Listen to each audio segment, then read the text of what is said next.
ព្រះអើយ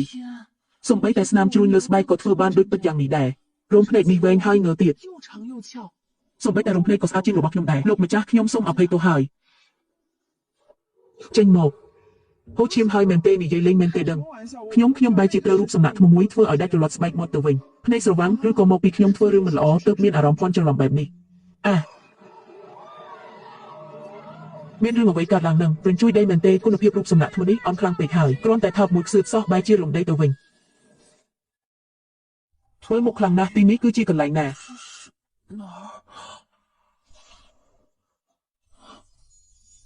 ថតកុនឬក៏ចាប់ជំរិតលេងសើចមែនទេតើទីនេះគឺជាកន្លែងណាឲ្យប្រកបទៅជឿមែនទេតើនេះមិនមែនជាសុបិនទេចុះនោះគឺជាអ្វី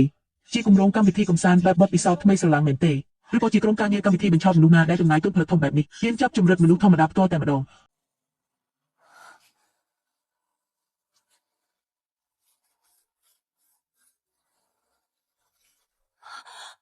ព្រះអើយមនុស្សរស់មែនតែនឬមួយក៏គ្រាន់តែថារូបចម្លាក់ក្រមួនមួយខ្សឺតក៏អាចទទួលបានបរិសង្ហាម្នាក់មែនទេមានរឿងល្អបែបនេះដែរមែនទេឡាយផ្ទាល់ពីការឆ្លងភពហាក់ដូចជាមិនខាតបង់ទេស៊ីងយី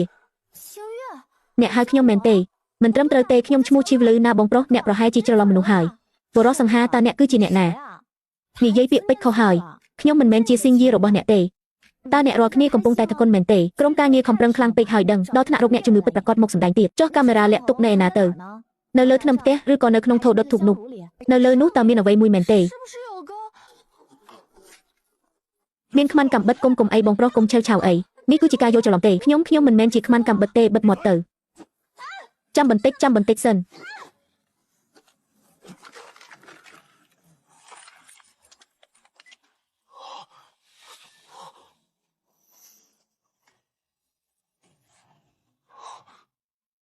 ឆ្លងភពហើយខ្ញុំពិតជាឆ្លងភពមែនទែនហើយដាវនោះត្រជាក់ស្រាប់វាគឺជាការពិតត្រឡប់ទៅវិញមិនរួចទេសញ្ញាបត្របញ្ចប់ការសិក្សារបស់ខ្ញុំលោកប៉ាអ្នកម៉ាក់របស់ខ្ញុំរោបនៅក្នុងកន្ត្រកទិញទំនិញដែលមិនទាន់បានបង់ប្រាក់របស់ខ្ញុំរលាយអស់រលីងហើយចាំបន្តិចអ្នកកុំចូលមកចិត្តអីអង្គរៈនៅក្នុងភូមិគ្រឹះលោកម្ចាស់ពូកែខ្លាំងណាស់ណាខ្ញុំមិនដឹងរឿងអ្វីទាំងអស់ខ្ញុំមិនទៅចិត្តទេខ្ញុំគ្រាន់តែអង្គុយនៅទីនេះមិនកំរើកទេប្អូនស្រីតូចខ្ញុំគ្រាន់តែចង់សួរអ្នកនៅសំណួរមួយចំនួនតើបានទេអ្នកសួរមកចុះទីនេះគឺជាកន្លែងណាឥឡូវនេះគឺជាសម័យរាជការណាហើយឆ្នាំណាដែរទីនេះគឺជាភូមិគ្រីស្ចិនវាងបច្ចុប្បន្នគឺជាសម័យរាជវង្សតាស៊ីឆ្នាំជាយានទី22ក្នុងនាមជាសិស្សផ្នែកប្រវត្តិសាស្ត្រម្នាក់គិតដល់បែកក្បាលក៏មិនចាំថាមានសម័យរាជការនេះដែរប្រវត្តិសាស្ត្រសន្មត់ពិតជាប្រវត្តិសាស្ត្រសមមែនបុរសម្នាក់ដែលខ្ញុំបានឃើញមុនពេលសន្លប់នោះគាត់គឺជាចិនវាងគឺជាម្ចាស់កត្រីរបស់ពួកយើងអ្នកនាងតើអ្នកគឺជាអ្នកណាឲ្យប្រកាស